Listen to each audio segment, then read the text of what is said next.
buenas tardes, bienvenidos al Noticiero del Mediodía. Hoy es 8 de febrero del año 2021. Comparta con nosotros la próxima hora de informaciones. ¿Cómo estás, Adiel? Muy bien, Diana. Un placer, como siempre, estar junto a ti. Hace rato no compartíamos en esta emisión del Noticiero del Mediodía. Saludos, amigos. Comencemos ya con los titulares de la jornada. Denuncian financiamiento millonario de Estados Unidos para la subversión contra Cuba.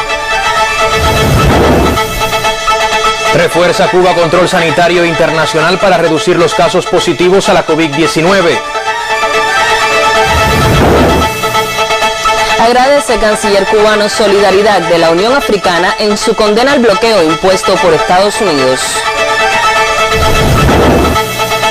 A segunda vuelta Ecuador en sus elecciones presidenciales. Ya comenzamos con las informaciones. Cerca de 250 millones de dólares dedicaron las administraciones de Estados Unidos en las últimas 2 décadas para los programas de subversión contra Cuba. De acuerdo con una publicación del diario Granma, la cifra distribuida a través de agencias, empresas y organizaciones como la Agencia de los Estados Unidos para el Desarrollo Internacional, USAID por sus siglas en inglés, y la Fundación Nacional para la Democracia, NET, financia actividades cuyo propósito es el derrocamiento de la revolución cubana. Entre estas se incluyen las más recientes incitaciones a la violencia, las provocaciones frente al Ministerio de Cultura y las acciones de diferentes plataformas comunicativas. El sitio Cuba Money Project del periodista estadounidense Tracy Ayton afirma que solo en 2020 agencias como la USAID dedicaron alrededor de 2,5 millones de dólares a las actividades subversivas. El dato corresponde a la información pública que manejan en sus portales digitales esas organizaciones norteamericanas, pero es considerada una cifra parcial, debido a que hay muchos programas secretos sobre los cuales no se conocen los destinatarios de los fondos. Desde que Donald Trump asumió la presidencia en 2017, al menos 54 grupos operaron programas con dinero proveniente de la USAID o de la NET. La combinación de estas acciones con las presiones económicas generadas por el recrudecimiento del bloqueo, así como con el establecimiento de otras medidas coercitivas unilaterales contra Cuba, fue la apuesta de esa administración para destruir el sistema social del país caribeño.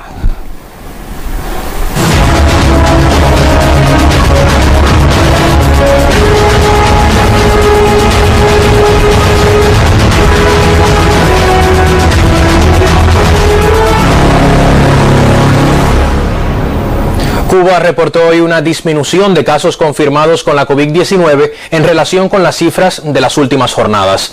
En conferencia de prensa, el doctor Francisco Durán García, director nacional de epidemiología, informó que se diagnosticaron 653 nuevos casos positivos y fallecieron otros 2 cubanos como consecuencia de la enfermedad.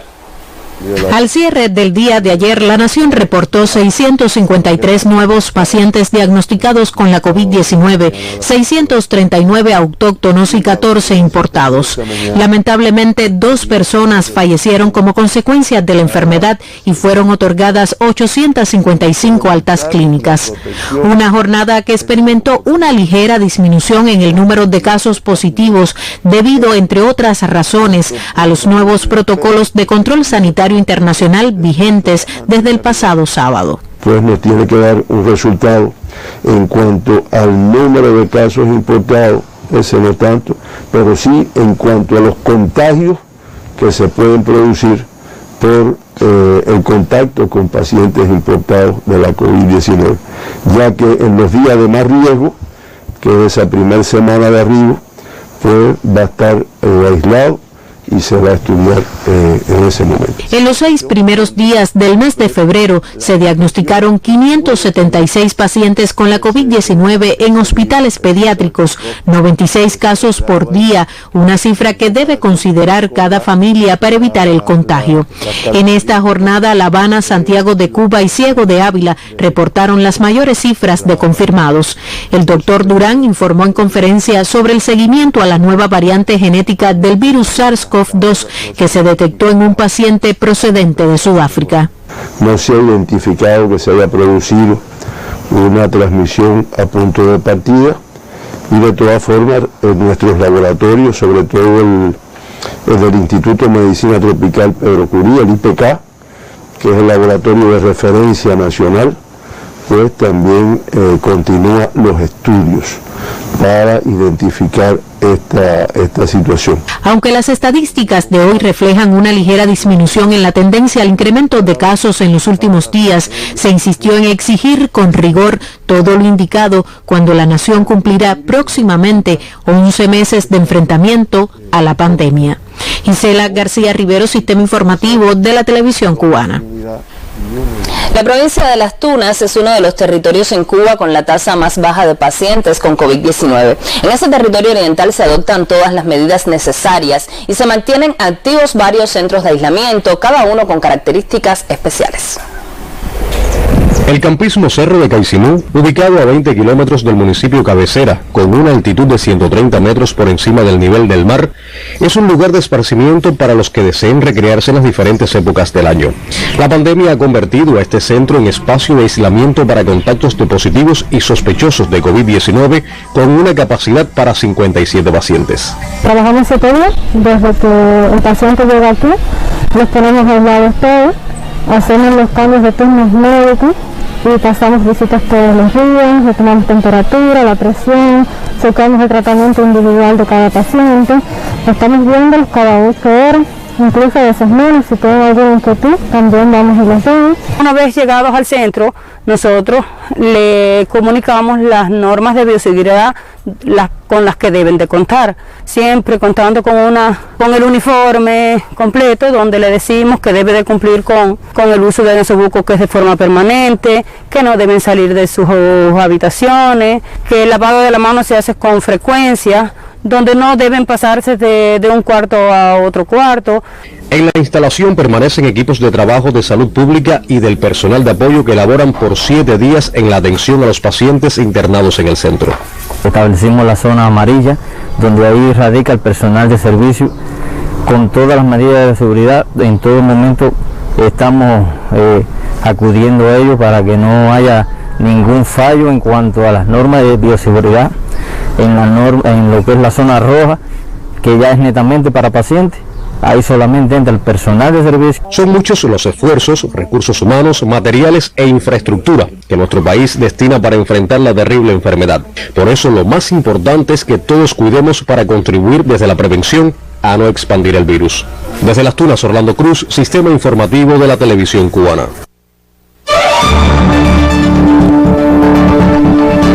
En Cuba, la mayoría de las tierras son gestionadas por formas no estatales de producción. En los próximos minutos desde Cienfuegos, la periodista Ismari Barcia nos informa sobre la marcha de la tarea de ordenamiento en ese sector vital para el país.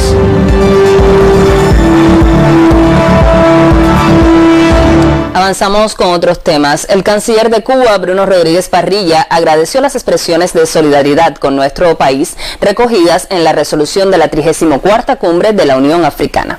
En su cuenta en Twitter, el máximo representante de la diplomacia cubana destacó el permanente reclamo de países de ese continente contra el bloqueo económico, comercial y financiero que impone Estados Unidos a Cuba desde hace 6 décadas. La Cumbre de la Unión Africana aprobó la resolución sobre el levantamiento del bloqueo impuesto a la República de Cuba. El texto expresa una profunda preocupación por la continuidad del bloqueo y expone el apoyo del Grupo Regional a la resolución que sobre el tema aprueba cada año la Asamblea General de las Naciones Unidas.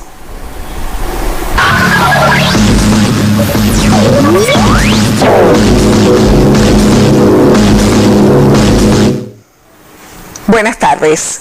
Las elecciones presidenciales este domingo en Ecuador y la realidad de una segunda vuelta, probablemente en abril, dejan un escenario reñido por la disputa correísmo-anticorreísmo. Tras 17 años de la primera victoria de Rafael Correa, es evidente que su movimiento llegó para quedarse y que el gran perdedor de estos comicios es Lenín Moreno y los restos de su partido. Solo 4 candidatos se reúnen la mayoría de los votos, dejando en el olvido a los otros 12. En estos momentos, con el 97% de las boletas escrutadas, Andrés Arauz tiene 32,18%, Yacu Pérez 19,83% y Guillermo Lazo 19,60%. Nuestra corresponsal en Quito, Lourdes Estús, los detalles. Las elecciones en Ecuador, las primeras de América Latina en el 2021, demuestran que el socialismo del siglo XXI está vivo, que millones de personas lo siguen eligiendo para dirigir sus destinos, porque los partidos tradicionales no le han dado respuestas a sus problemas.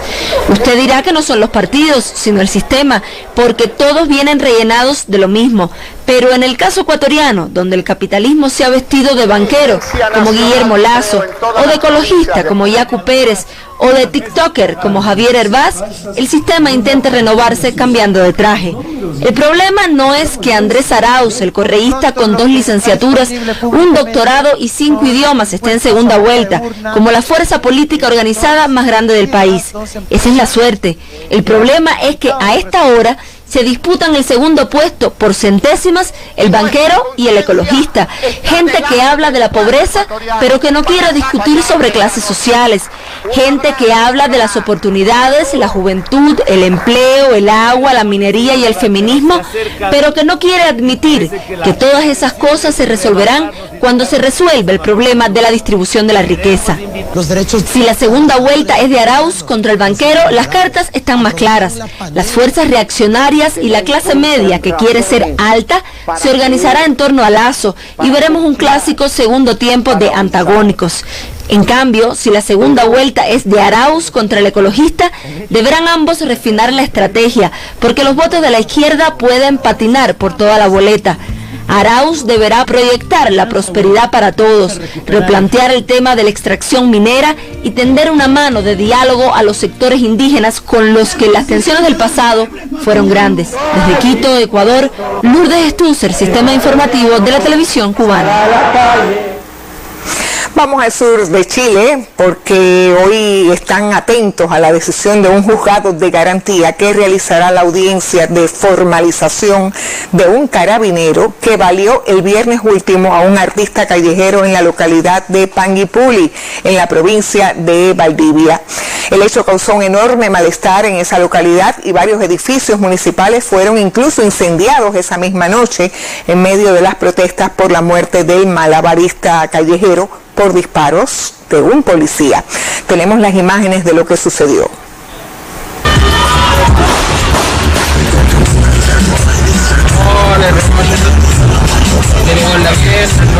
Debió ser un control de identidad común y corriente, pero terminó de la peor forma en pleno corazón de Panguipulli. En la esquina de las calles Martínez de Rosas y Pedro de Valdivia, un carabinero dispara en 2 ocasiones intentando detener a un malabarista callejero.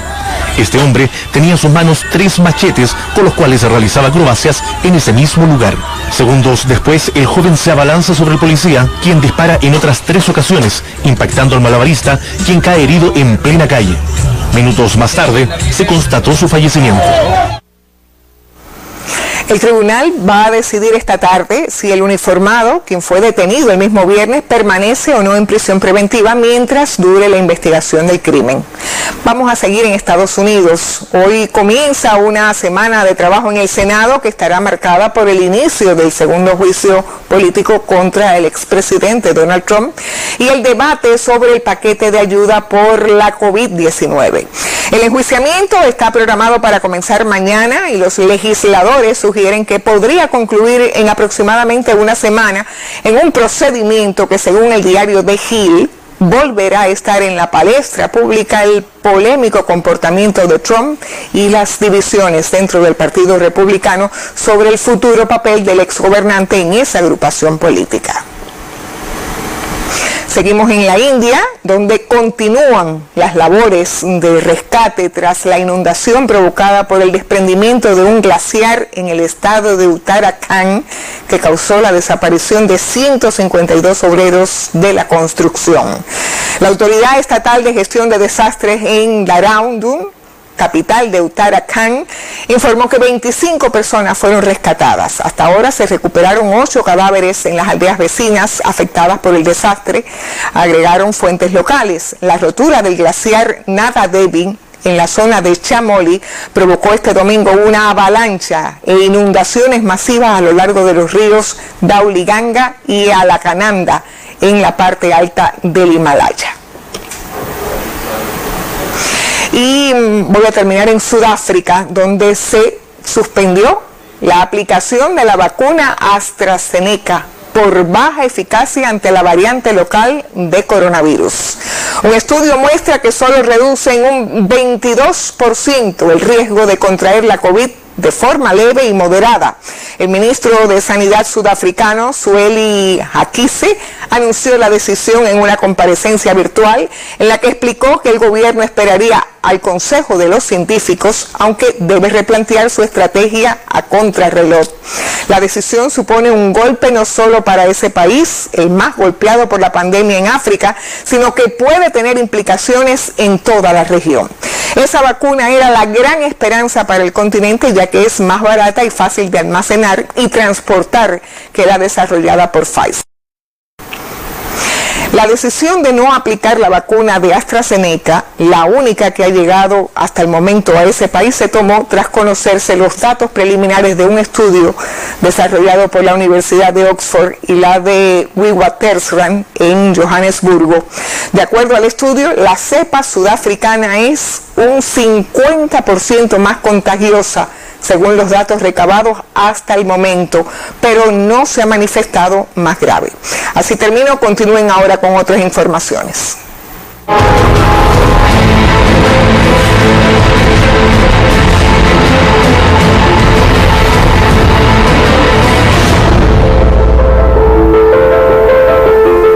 Regresamos al panorama nacional, esencialmente al centro del país, donde las casas de tapado Los Ranchos de la empresa agropecuaria Camagüey se recuperan con la producción de semillas de alta calidad para la provincia y también para varias regiones de nuestro país. Vamos a conocer más en el siguiente reporte. En las 4 hectáreas de la casa de tapado Los Ranchos de Camagüey se observa el fomento en hortalizas, vegetales y plantas medicinales. Aquí se obtienen semillas de calidad para las bases productivas y ofertas a otras regiones del país. Esto era un área que estaba totalmente perdida y se ha recuperado dentro de lo que se ha podido 2 casas de tapado, las cuales sirven para casas de postura, que se le ha abastecido a lo que es la provincia de Camagüey, a lo que es la CCS y los pequeños agricultores, con muy buena calidad. Hasta ahora todo el mundo está satisfecho. Los campos tenemos sembrado remolacha, tenemos ají de exportación y estamos sembrando otro campo más de remolacha y tenemos tomate. Más de 70.000 posturas en solo 2 meses hablan de la dedicación con la que se trabaja aquí. Aquí todos los trabajadores estamos comprometidos con la producción para el pueblo, para aumentar las áreas, para seguir sembrando mucho cultivo, para que el pueblo tenga las placitas donde quiera su alimento. Y vamos a seguir trabajando, todos estamos de acuerdo, seguir trabajando fuerte en el horario para la producción del pueblo. Fomentar más áreas y apoyar al programa alimentario se consolidan en esta unidad de la Circunvalación Sur Agramontina. En Camagüey, Luis Naranjo, Sistema Informativo de la Televisión Cubana. El Instituto de Investigaciones Hortícolas Liliana Dimitrova de Quibicán, en la provincia de Mayabeque, desarrolla proyectos para la obtención de materiales híbridos de pimiento a través del mejoramiento genético. Con varios años en su haber, el híbrido LPD5 mantiene su notable impacto. La producción de semillas de hortalizas nacionales para la sustitución de importaciones al país forma parte de los proyectos que desarrolla el Instituto de Investigaciones Hortícolas Liliana Dimitrova, ubicado en Quibicán. Hoy hay muchas preocupaciones por los productores, por los precios, que tendrían que comprar la semilla importada, pero nosotros contamos con materiales nacionales y podemos poner a la disposición de estos sistemas, de los productores, que además los productores lo conocen y tienen muy buena aceptación, no solo de nuestras instituciones, hay otras instituciones también del país que aportan, y creo que la ciencia puede dar su apoyo y contribuir a que esto se materialice en el país. A través de buenas prácticas, Yolanda y María aplican la tecnología de cruzamiento para la obtención del híbrido comercial LPD5 con excelente comportamiento en casas de cultivos. El cruzamiento se empieza desde la planta, se siembra en la casa de postura, a los 30 días se traslada para que va del trasplante y después a los 30 días empezamos con la planta bien pequeña a hacer el cruzamiento.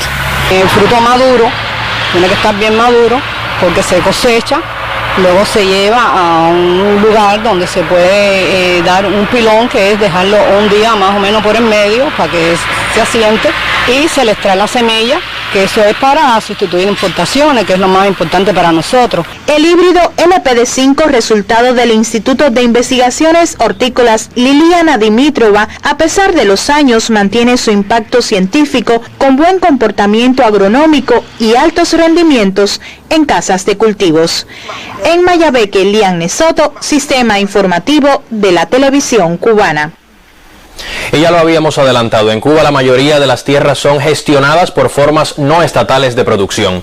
Su uso eficiente para el logro de mayores rendimientos, a pesar de la carencia de insumos, es una prioridad en el escenario que impone la tarea de ordenamiento, a cuya implementación prestan especial atención las máximas autoridades del sector y del partido. Ismari Barcia desde Cienfuegos nos cuenta más. Hay trabajadores y trabajadores. Indagan cómo el ordenamiento se percibe a pie de surco, cuáles son las inconformidades, expectativas y dudas.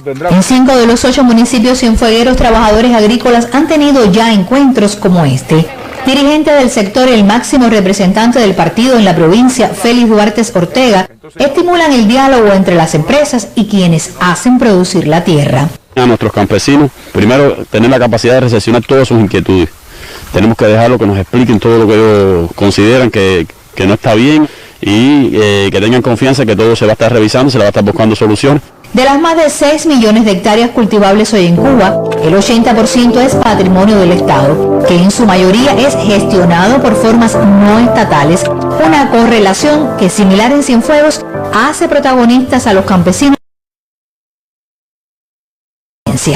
Inconformidad con precios de compra de algunos productos, otros que deberán sacar mejores dividendos reduciendo costos, necesidad de explicar más a unos lo que otros ya interpretan como oportunidad de mayores ingresos, conforman el complejo panorama del ordenamiento tras el primer mes de implementación. Los cultivos están caros lo que se va a pagar por cada cultivo, pero se están haciendo análisis todavía para ver cómo le vamos a pagar al hombre. Hoy se está pagando a salario fijo, se le están pagando 2.540 pesos a los obreros, se le está pagando a tiempo. Y hay cultivos que no se están haciendo análisis con ellos porque todavía no está la ganancia que puede dar el cultivo. No. Por ejemplo, el caso del boniato a 160 pesos el quintal, está hoy. Subió pesos, pero todavía. La lechuga no subió a 5 pesos, era 3 pesos. La selga no subió a 5 pesos, que es la libra, que era 3 pesos la libra. El tomate no subió a 10 pesos la libra, que era 4.20 la libra. Entonces ustedes de ahí pueden sacar ganancias para pagar los trabajadores. Bueno, yo pienso que sí se puede sacar. La papa también subió su precio. Bueno, según nos han dicho nosotros y el papel que tenemos que nos dieron, subió a 260 pesos. El quintal. El quintal. O sea que usted se beneficiaría salarialmente. Sí. Al final de la producción, la empresa como tal coge el 20% y nosotros cogemos el 80%.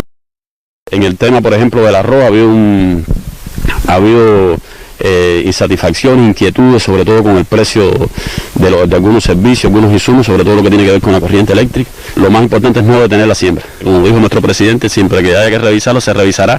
Analizar, buscar información, poner a los directivos más cerca de las preocupaciones de los campesinos es el propósito de una construcción colectiva que incentiva el ordenamiento y se ejercita en surcos cienfuegueros con el oído pegado a la tierra. Ismari Barcia, Sistema Informativo de la Televisión Cubana.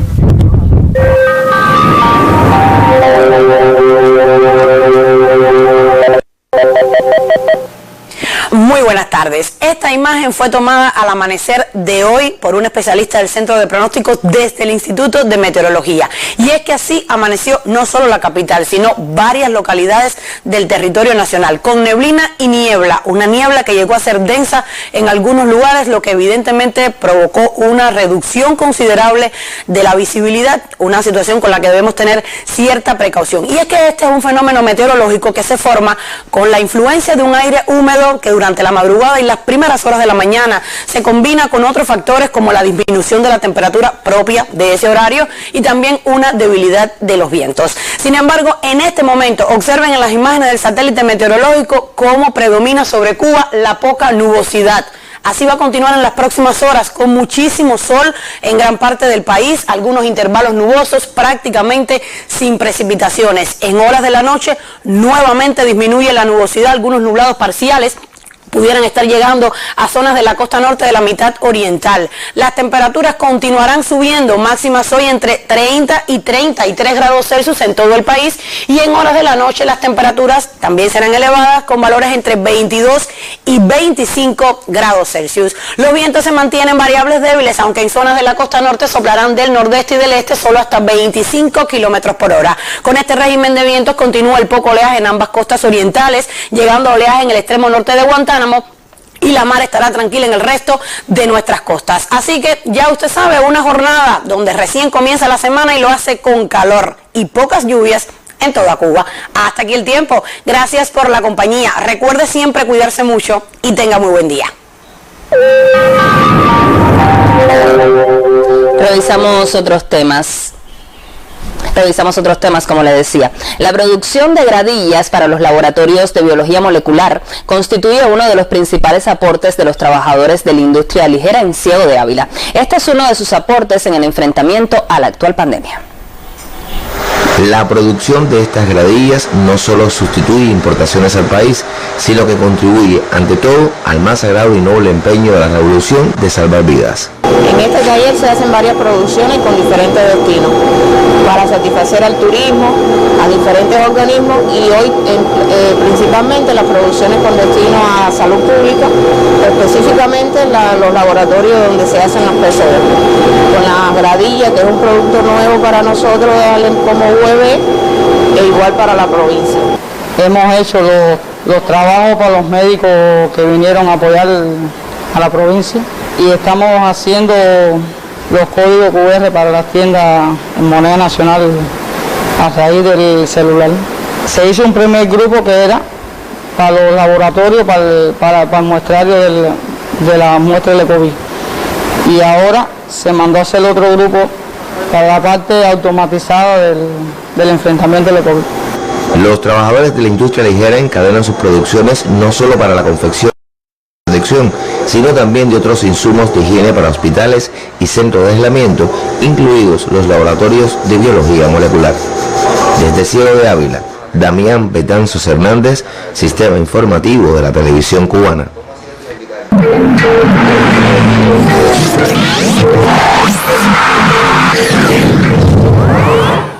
Buenas tardes, actualidad deportiva al mediodía.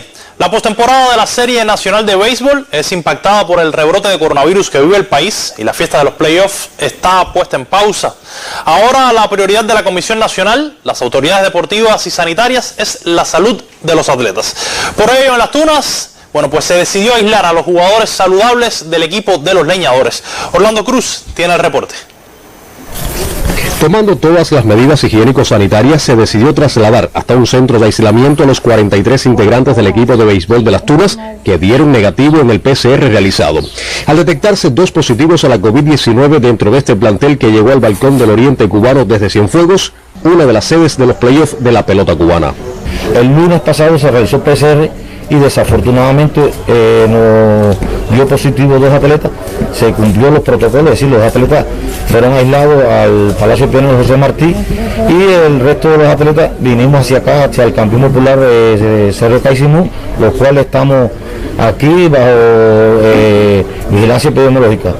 Te diré que el estado anímico del atleta es alto, hay una autoestima alta, tenemos mente positiva, y hasta ahora todo el mundo está asintomático.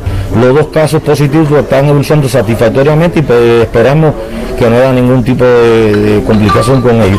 El cuerpo de dirección se mantiene también en el aislamiento, pensando en la salud de todos y el regreso a los entrenamientos para continuar con la postemporada como está indicado. Los muchachos se sienten en buen estado, esperando el segundo PCR para reincorporarnos al entrenamiento, y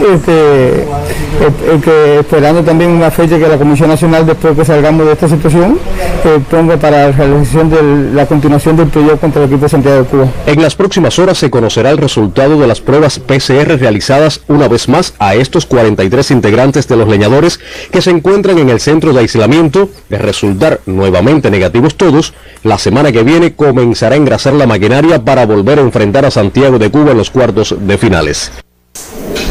Gracias, Andy. Continuamos ahora con otros temas. El incremento de los precios del azúcar en las bolsas de Nueva York y Londres y el posible despido de miles de trabajadores de las aerolíneas estadounidenses de no aprobarse un nuevo programa de apoyo federal son algunas de las noticias de la esfera económica internacional que ampliamos a continuación.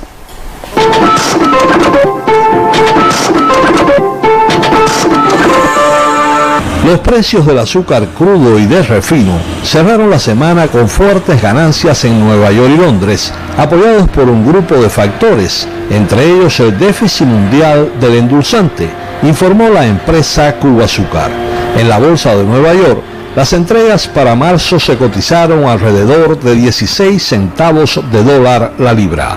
Se supo además que los volúmenes del endulzante de Tailandia están por debajo de lo previsto, lo cual estimula los precios. La presidenta del Banco Central Europeo, Christine Lagarde, consideró al 2021 un año de recuperación económica, aunque reconoció retrasos en ese proceso por el impacto sostenido de la COVID-19. No obstante, la exdirectora gerente del Fondo Monetario Internacional y otrora ocupante de varios puestos de ministro en Francia, admitió en sus estimados que el regreso a los niveles económicos previos a la pandemia no ocurrirá antes de mediados del 2022. Un estudio patrocinado por la aerolínea British EasyJet y publicado en Bruselas señala que el impacto de la COVID carece de suficiente fuerza para eliminar los deseos de viajar de los europeos.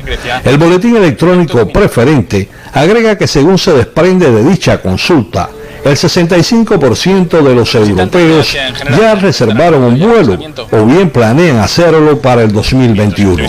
La misma fuente sostiene que existe una demanda reprimida que se manifestará una vez se avance en la lucha contra la pandemia y se eliminen las restricciones. La ayuda federal para las aerolíneas de Estados Unidos expira a fines del próximo mes y estas podrían enfrentar despidos masivos en un futuro inmediato. Las aerolíneas solicitan una tercera ronda de apoyo gubernamental a causa de la pandemia, reporta el diario The Hill en su sitio digital.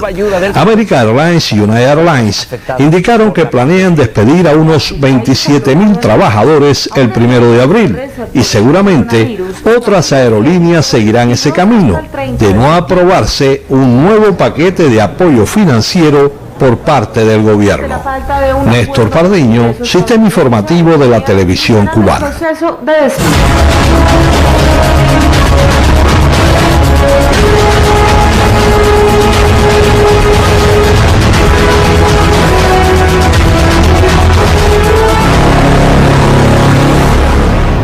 Artemisa muestra una dispersión de casos positivos a la COVID-19 en todos sus municipios. Las autoridades de ese territorio trazan nuevas estrategias para cortar la cadena de contagios.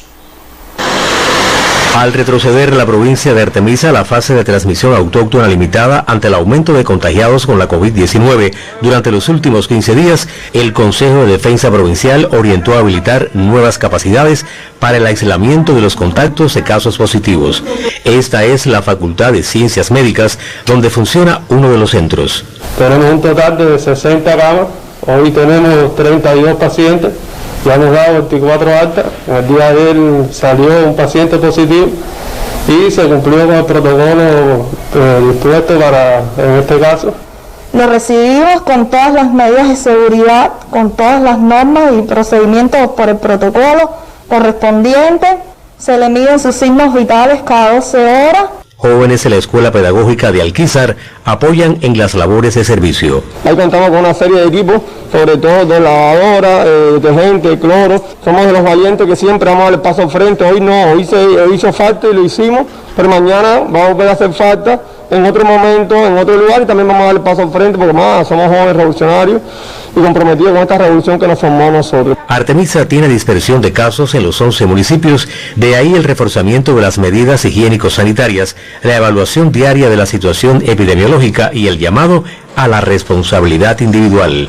Desde Artemisa, Alexander Sosa y José Luis Guía, Sistema Informativo de la Televisión Cubana. Trabajadores y estudiantes de la Universidad de Oriente en Santiago de Cuba están entre los voluntarios que participan en el ensayo clínico del candidato vacunal Abdala, organizado por el Centro de Ingeniería Genética y Biotecnología. Santiagueras participan como voluntarios. Personal de más de 11 instituciones santiagueras participan como voluntarios en la segunda fase del ensayo clínico del candidato vacunal Abdala, que se realiza en el Hospital Provincial Saturnino Lora de Santiago de Cuba. Entre ellos encontramos varios trabajadores y estudiantes de la Universidad de Oriente. Esto forma parte también del orgullo universitario y del orgullo de ser santiaguero.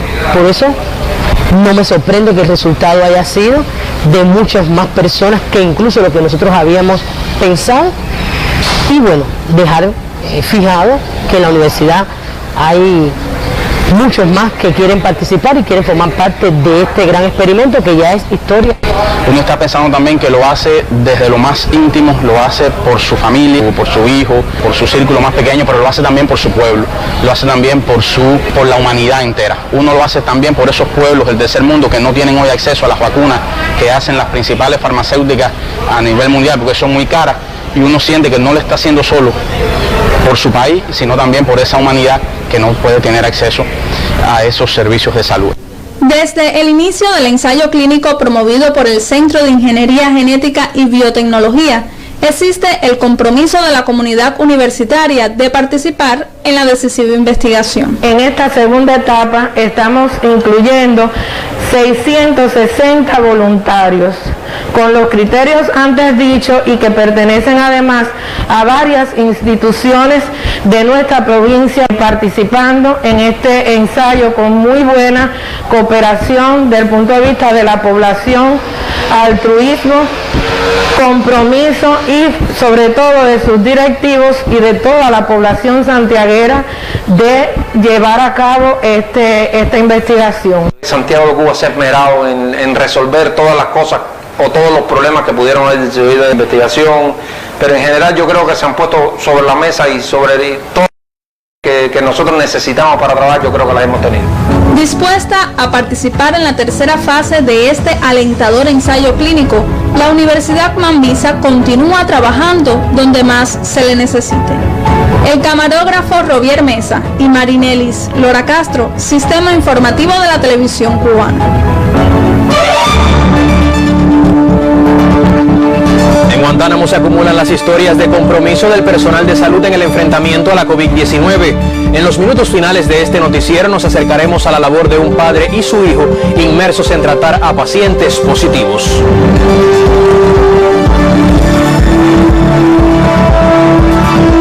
Revisamos otros temas. La empresa de cerámica blanca José Luis Tacende de la provincia de Holguín desarrolla un amplio proceso inversionista. Especialistas de varias entidades participan en el montaje de una moderna tecnología que permitirá producir muebles sanitarios con mayor calidad. Anduvieron casi 200 kilómetros desde el municipio de Moa para sumarse al cambio. Un proyecto de ampliación y modernización de la planta de muebles sanitarios en la empresa de cerámica blanca aprovecha su talento y habilidades. Estamos trabajando en la nivelación del horno. Ya se han montado alrededor de 24 módulos y esperamos que para mayo ya hayamos concluido el trabajo del montaje. Diseños más atractivos y de mayor calidad se fabricarán en la provincia de Holguín. Máquinas de vaciado de alta presión con moldes de resina humanizarán el trabajo. La inversión alcanza aproximadamente el 95% de la tecnología. Como novedad fundamental también tenemos el cambio del esmaltado, que va a ser de manera robotizada, antes se hacía manualmente, y la instalación de un horno continuo que permitirá la producción de 300.000 piezas con materiales refractarios de alta calidad que permiten la disminución en los índices de consumo de diésel.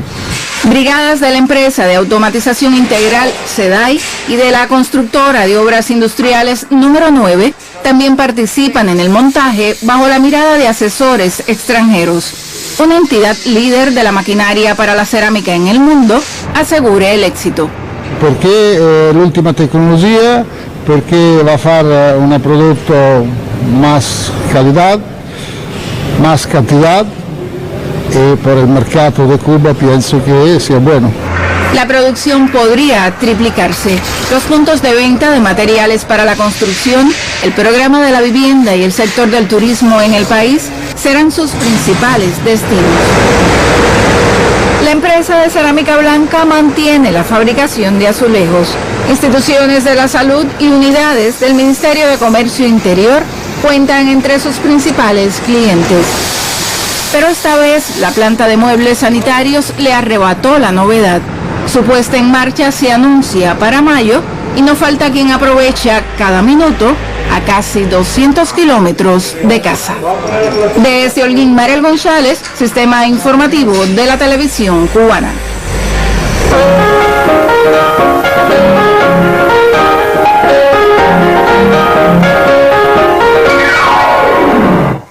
Buenas tardes. Martí, visto desde la óptica de 37 creadores de Cienfuegos, conforman la exposición titulada Para el Amigo Sincero, con la que el Consejo Provincial de las Artes Plásticas celebró su 30 aniversario.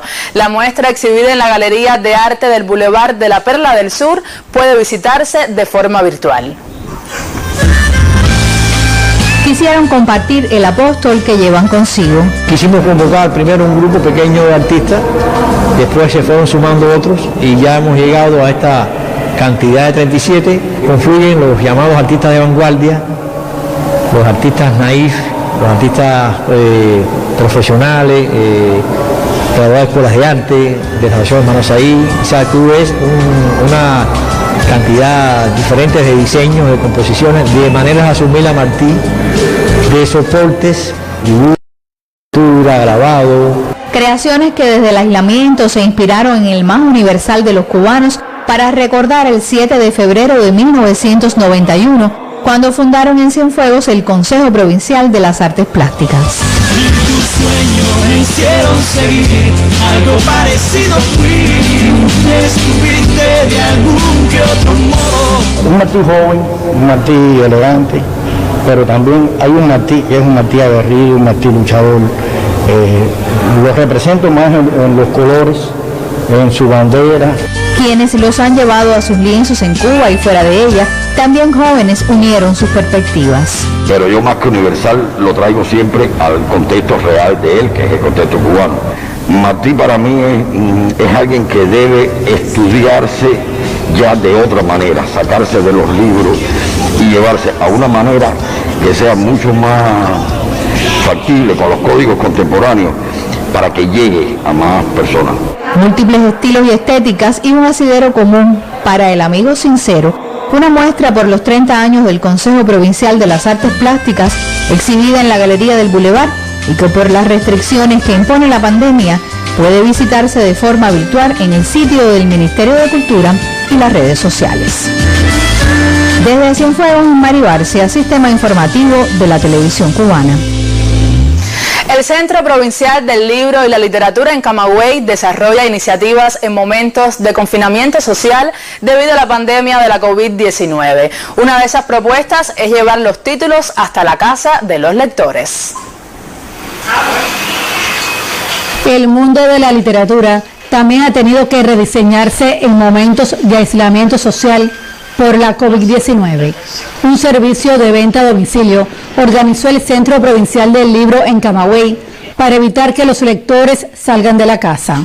Y se hizo a través de las librerías fundamentales de la ciudad, las librerías Antonio Suárez, Mariano Grajales, Ateneo Vietnam, a través de la línea telefónica. El cliente el libro de su interés y los libreros y los administradores de cada unidad se lo llevan a su casa respetando todas las medidas higiénico-sanitarias. También personas interesadas pueden solicitar ejemplares a través de las redes sociales por las páginas de Facebook del Libro Camagüey y la editorial Ácana. El proyecto nombrado Libros a tu Hogar constituye una posibilidad que tiene la familia de acceder a esta fuente de entretenimiento y sabiduría. Yo pido con mucha frecuencia porque yo leo muy rápido. Yo un libro generalmente empiezo, por ejemplo, hoy por la tarde y no duermo más hasta que no termino casi. Porque es muy cómodo desde la casa, tiene uno, sobre todo los que ya tenemos unos cuantos años, no tiene que estar uno moviéndose tanto, no tiene que ir a una librería. En tiempos donde las librerías están cerradas para prevenir el contagio por el coronavirus, la opción sirve de estímulo al interés por leer como gesto de grandeza. En Camagüey, Aimee Amargós, Sistema Informativo de la Televisión Cubana.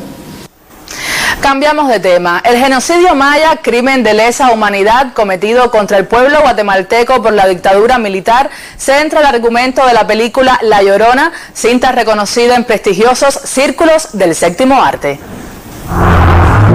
La cinta, dirigida por Jairo Bustamante, está nominada para los premios Globos de Oro a la excelencia en cine y televisión, otorgados por la Asociación de la Prensa Extranjera en Hollywood.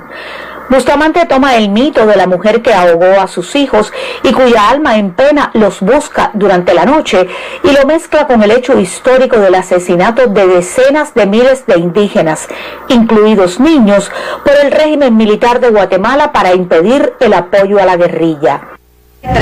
Las Fuerzas Armadas del Estado asesinaron a un promedio de 3.000. La Llorona cuenta la historia de una mujer indígena asesinada cuando veía cómo sus hijos eran ahogados por los soldados. Décadas más tarde, su imagen atormenta al alto oficial genocida que resultó absuelto por los tribunales en Guatemala, pese a su pasado criminal. Desde su estreno en Venecia, La Llorona ha transitado con éxito por varios festivales. Ha sido elogiada por la Sociedad de Críticos de Cine de Boston, nominada a los premios Lumière en Francia e incluida entre las mejores 20 películas del año por la revista Rolling Stone.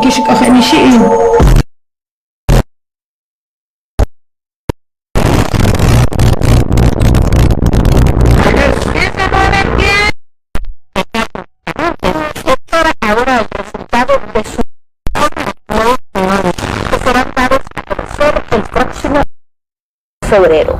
Loli Esteves, Sistema Informativo. Y así finaliza nuestro recorrido noticioso por el acontecer artístico y literario este lunes. Cuídese mucho. Buenas tardes. Muy buenas tardes también para ti, Omairi. Nosotros continuamos con más porque en los centros de aislamiento para el tratamiento de la COVID-19 se establecieron acciones que permiten una atención médica integral. Los pacientes y trabajadores de la salud, así como el personal de apoyo, cumplen con las medidas de bioseguridad. En estas unidades de nuevo tipo, jóvenes voluntarios de varias universidades realizan una labor que puede calificarse de encomiable. Jóvenes universitarios laboran de forma voluntaria en los centros de aislamiento para pacientes confirmados y sospechosos de COVID. Entonces, porque tenemos una brigada de 10 personas, que hay estudiantes de facultad de turismo, de psicología, de química, biología, muchas de la UCI y de filosofía. Entonces, ¿qué hicimos? Nos empezamos un plan de trabajo en el que vamos rotando, de forma tal de que no todos los días se sienten zonas rojas la misma persona. Carla es una de las cientos de muchachas que combate la pandemia en cada jornada. El quehacer no le da tregua para el descanso. Entonces tenemos 2 en sesión de los alimentos, 2 que limpian el lobby, 4 que entran a limpiar y además dejamos una arriba para que higienice las áreas y la persona está fija siempre aquí de guardia para traer las cosas que entran para los pacientes. Entonces, ¿qué hacemos? Nos vamos rotando. Los 4 de aquí, entran 2, suben 2, entran 2. ¿Y qué hacemos? Que nunca los que entran a zonas rojas sirven los alimentos para evitar cualquier tipo de contagio. Desde marzo del pasado año, estudiantes de las universidades habaneras trabajan en equipos de apoyo para combatir el coronavirus. Diferentes historias cuentan estos jóvenes donde el temor a contraer la enfermedad está presente, pero ellos se cuidan y cumplen con todas las medidas de bioseguridad. Y nada, decir que el personal médico aquí nos cuida muchísimo, muchísimo, muchísimo, muchísimo, desde que bajamos todo el tiempo. Y arriba pendiente de nosotros, igual agradecer al personal del gobierno, del partido, que nos apoya muchísimo, va tanto trabajando como cuidándonos, y a todo el mundo. Cuando todo esto pase y con la certeza de que pasará, en los relatos de lo que sucedió en la pandemia se contará cómo miles de cubanos dieron su paso al frente para luchar contra la COVID. Es venir sin importar la cantidad de tareas que tenga que hacer, la cantidad de horas que tenga que estar aquí, solo es aportar para tratar de ayudar a mi pueblo, para ayudar a mi país. Y por eso no pensé 2 veces, ni pensamos 2 veces cuando nos dijeron hay que ir para los centros de aislamiento, y nos fuimos para los centros de aislamiento. No lo pensamos 2 veces, porque ese es el momento de la juventud, es muchos de nosotros conversamos y decimos que esta es nuestra sierra, este es nuestro Girón, este es el momento ahora que tiene la juventud de dar el paso al frente, de demostrar el compromiso con el país, con el pueblo, con nuestra familia, porque lo hacemos con nuestra familia. En las anécdotas del año 2020 y del 2021 estará incluida la valentía, el admirable esfuerzo, la entrega y la responsabilidad de la juventud cubana. Evelix Tamile, Sistema Informativo de la Televisión Cubana. En Guantánamo hay historias que hablan del compromiso del personal de salud en el enfrentamiento a la COVID-19. En una misma familia, padre e hijo se dedican a atender a pacientes positivos. El padre lo hace desde un centro para adolescentes y su hijo trabaja con adultos enfermos. Para conocer cómo logran apoyarse en su empeño por frenar la expansión del coronavirus, veamos la siguiente historia.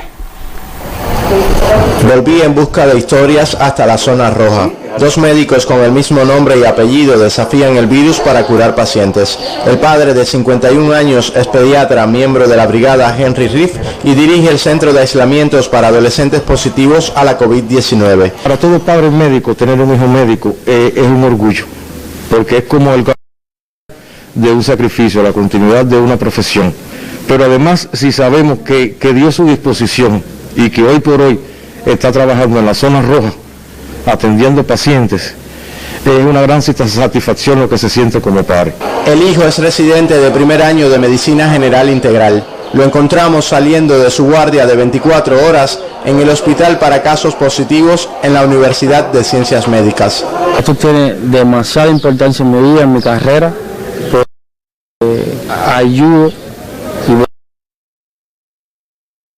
se hizo un paso, él siempre lo ha sabido, y nada, él y yo somos, como decir, uno solo y vamos a ayudar a contrarrestar esta pandemia. Se saludan desde el descanso a través de videollamadas, resumen la jornada y se dan el aliento de padre e hijo para cumplir con el deber. Desayuno y descansa. Tienes que taparte bien y cubrirte bien el rostro. Ya. Cuídate, descansa ahora. No se duerme bien, pensando que él está expuesto, pensando que yo estoy expuesto, pensando que debe estar de guardia, pensando que está al frente del paciente, pensando que un mínimo error puede contagiarse, uno no duerme. Historias de altruismo en Guantánamo, acciones del amor familiar y sentido de pertenencia por una profesión que demuestra que frenar la COVID-19 es posible cuando la voluntad y el buen hacer logran imponerse. Desde Guantánamo, Sandor Corbeira y Miguel Reyes, Sistema Informativo de la Televisión Cubana. Y de esta forma concluye el noticiero del mediodía. Espere más información en la emisión de la tarde de Canal Caribe. Nosotros regresaremos mañana también a la 1 en punto. Más información en próximas emisiones del Sistema Informativo de la Televisión Cubana. Tenga buenas tardes y cuídese mucho.